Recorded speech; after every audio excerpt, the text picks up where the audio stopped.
Alright guys, today I'm going to show you how to install a hard drive into a Reolink surveillance system. It's the NVR.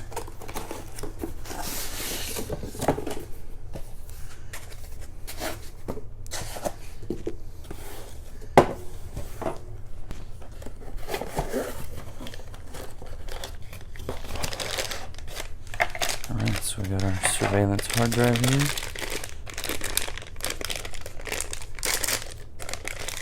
Go ahead and open that up.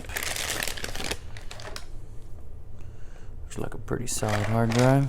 If I'm not mistaken, these Reolinks, I think that might be the biggest that they take. They could take bigger, I'm not really sure, but that's what I bought.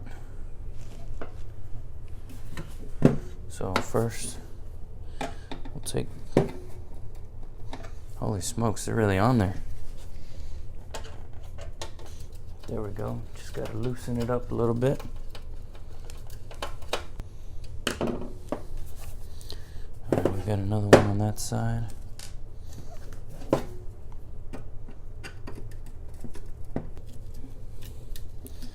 Alright, it takes a good deal of torque, but once you loosen it up, it comes off a little bit easier.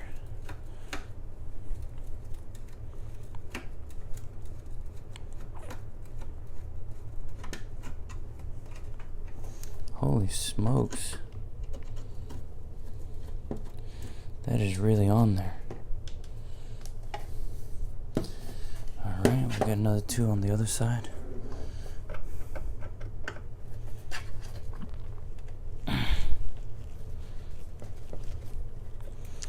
And they are crazy hard. Oh, one last one.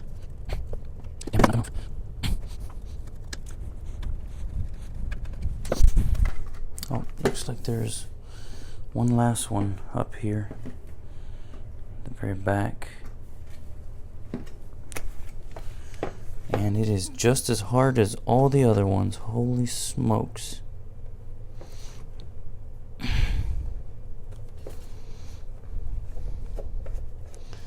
There it is.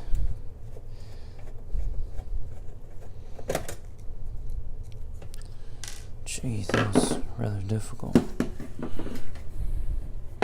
Next thing, we're just gonna go ahead and slide this back. It should come right off. There we go.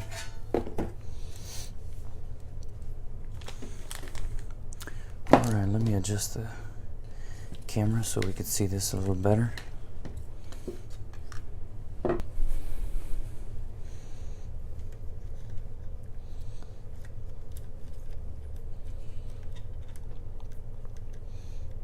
it looks like they tied this off. So we'll just go ahead and take that off. Now you've got your SATA cable and your power cable. And that looks like it's just a bridge from there to the front end. So oh man. Well, it did not come with any screws. Luckily, I might have some lying around.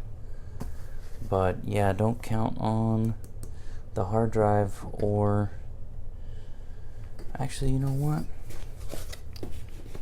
Reolink might have provided some. And yes, they did. Fantastic. So Reolink did provide some screws for the hard drive.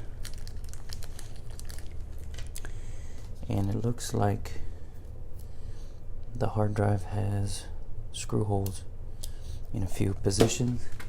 So we'll go ahead and get those installed.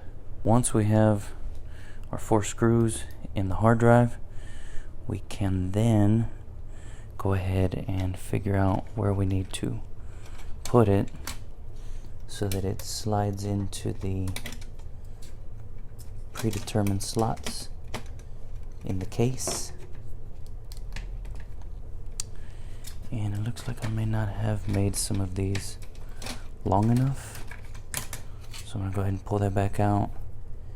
Some are short, some are long. So I'm gonna lengthen these up a little bit more,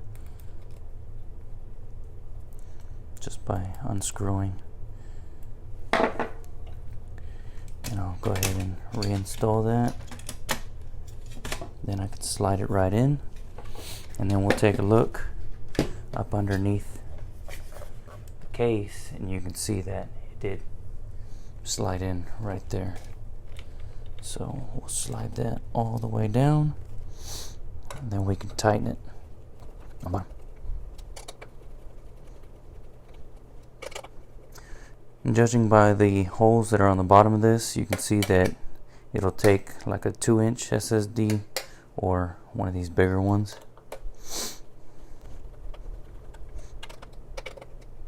And maybe not even just an SSD. I'm sure like a 2-inch laptop hard drive would fit in there as well. I mean, the ones that I see more often than not are SSDs, so that's probably why that was the first word out of my mouth. Next thing you want to do is go ahead and connect your power and your SATA cable. So we'll go ahead and slide that up underneath, and you guys might not be able to tell on camera, but there's the power and the SATA. So we can go ahead and install the SATA connector and the power connector.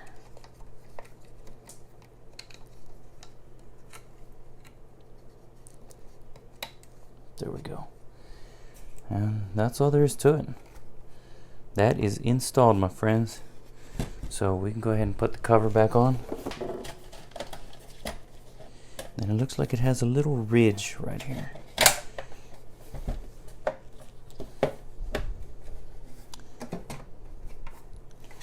There we go. That is all the way in. Fantastic. Now all we gotta do is put these screws back on. Okay, so now we've got the last of the screws installed on here, and they're nice and tight. So that's it. That's all there is to it. It's installed, good to go. Now I do really like this unit. It's got the 8 PoE ports. There's your LAN, eSATA backup. This goes out to your TV or HDMI, right? USB, you could make a backup copy to a thumb drive.